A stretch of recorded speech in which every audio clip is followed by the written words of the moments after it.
The iPhone 17 Pro Max will not be ignored. It sports a love it or hate it design that takes the camera bar across the entire back of the phone, and it comes in a cosmic orange color you can see from space. But this flagship brings more to the party than just a bold new look. That ultra-wide camera bar houses a powerful new 48-megapixel telephoto lens for better zoom shots, and Apple delivers better sustained performance thanks to a new vapor chamber cooling system that enables the blazing A19 Pro chip to keep going strong when you are playing intense games. And in a bigger battery, a less reflective display, and a tougher design on the front and the back, plus a nifty new selfie experience, and you have one of the best phones money can buy. But I have some pretty big complaints too. Here is my iPhone 17 Pro Max's review. The iPhone 17 Pro starts at $1,199 for 256 GB of storage, and that price goes all the way up to $2,000 for 2 TB of storage. This is the first time Apple is offering 2 TB in an iPhone. The iPhone 17 Pro Max is available for pre-orders now, and the release date is September 19. Apple took a risk with the iPhone 17 Pro Max redesign, and I actually think it pays off.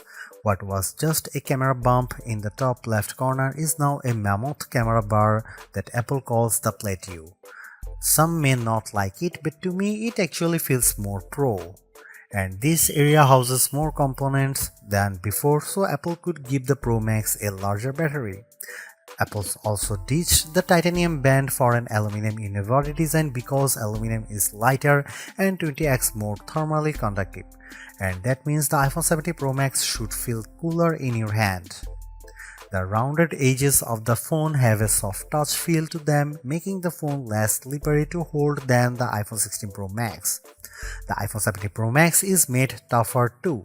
The 6.9-inch display is protected by Ceramic Shield 2, which has 3x better scratch resistance, and there is Ceramic Shield on the back that's 4x more resistant to crack than the previous glass.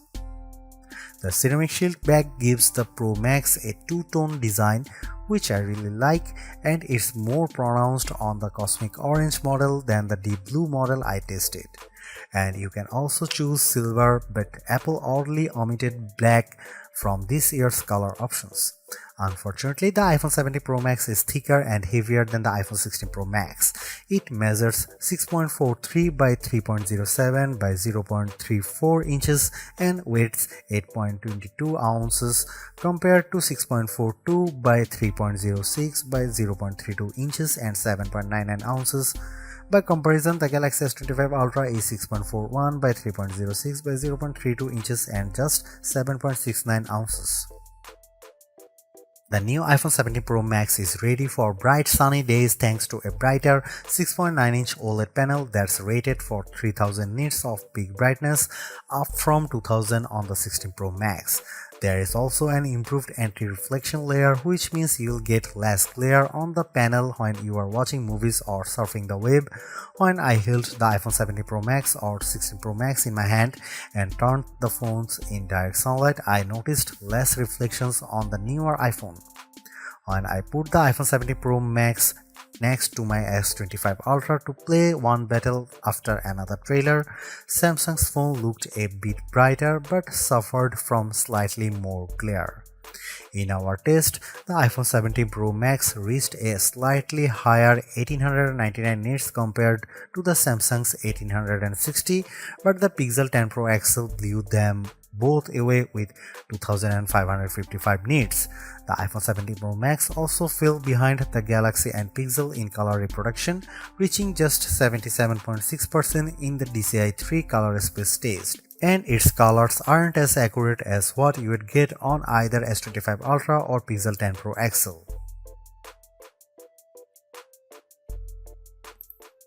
The iPhone 17 Pro Max is now a triple threat with three 48-megapixel cameras, including a telephoto zoom with a sensor that's 56% larger that can deliver up to 8x optical quality zoom, and you get an 18-megapixel center stage front camera that can do a very neat trick.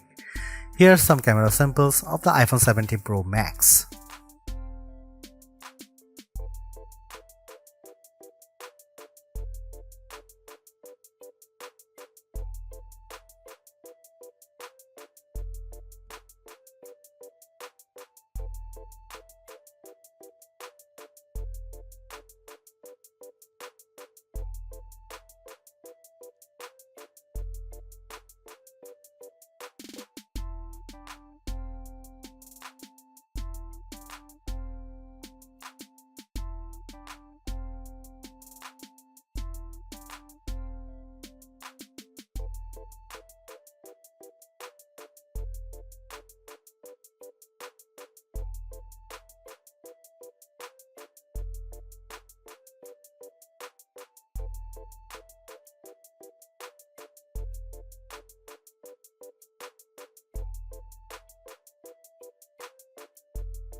The last couple of iPhone Pros have faced criticism for overheating or just not offering great speeds over long periods, but the iPhone 70 Pro Max answers the call with a claimed 40% better sustained performance with its A19 Pro chip, which is made possible by a new vapor cooling system.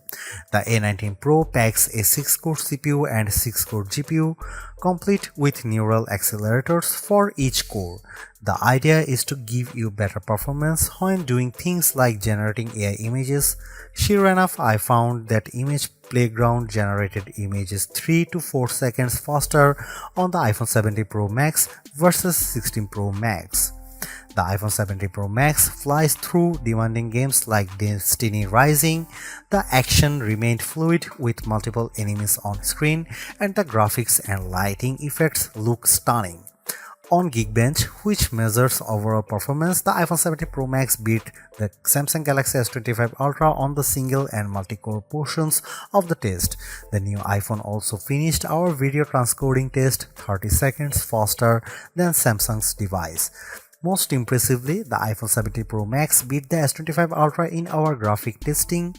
After Samsung had pulled ahead over the last couple of years, on 3D Mark Solar Bay Unlimited, we saw frame rate of 46.6 compared to 42.4 FPS for the Samsung.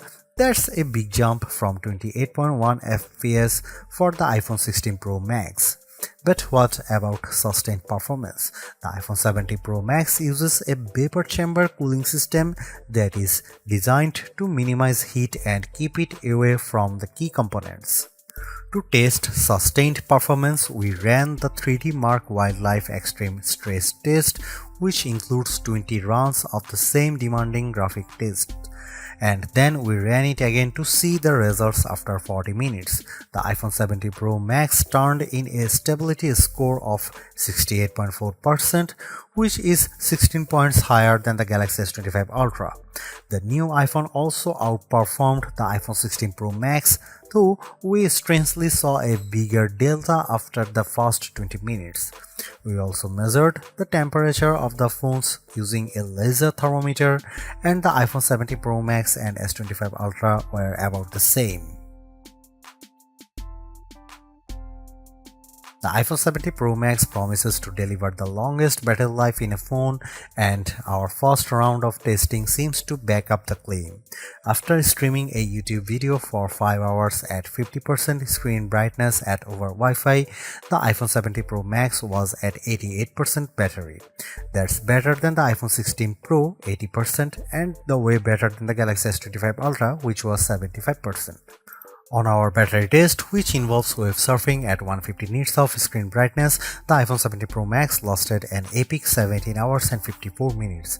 That's the longest lasting iPhone we have ever tested and puts Apple near the top of our best phone battery life list. It also beats the iPhone 16 Pro Max's 14 hours and 17 minutes as well as the Galaxy S25 Ultra's 14 hours and 27 minutes in the same conditions.